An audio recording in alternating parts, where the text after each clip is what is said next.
a marital breakup is never good, of course.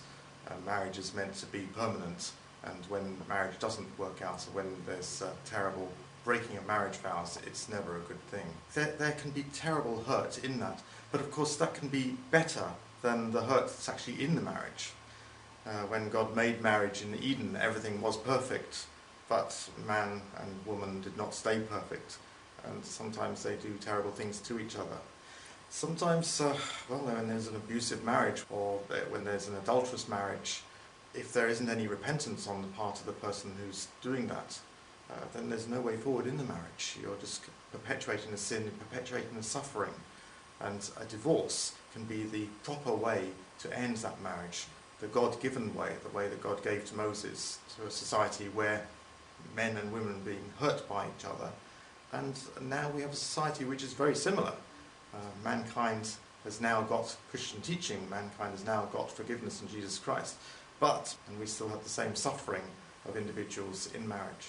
So God gave a good law to the Israelites. But Jesus was very clear that, because he said that when a man leaves his father and mother and is united with his wife, the two become one flesh. They're no longer two but one flesh. And what God has joined together, God was a witness to that wedding.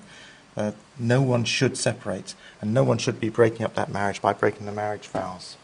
And again, he says that he permits divorce for hard-heartedness. Someone was stubbornly sinning. That's when Jesus says you can divorce your husband or divorce your wife. And the only person who can tell whether it really has got to that limit where there's such hard-heartedness that the marriage can't go on any further is the person who's suffering, the victim. The person who's being unfaithful to, the person who's being beaten, the person who's being neglected, the person who's maybe being starved out of their house. They're the only person who can really tell whether the marriage has come to an end. A pastor should always be there to support the marriage, but be ready to support that person when they say, I just can't take any more. This is the limit.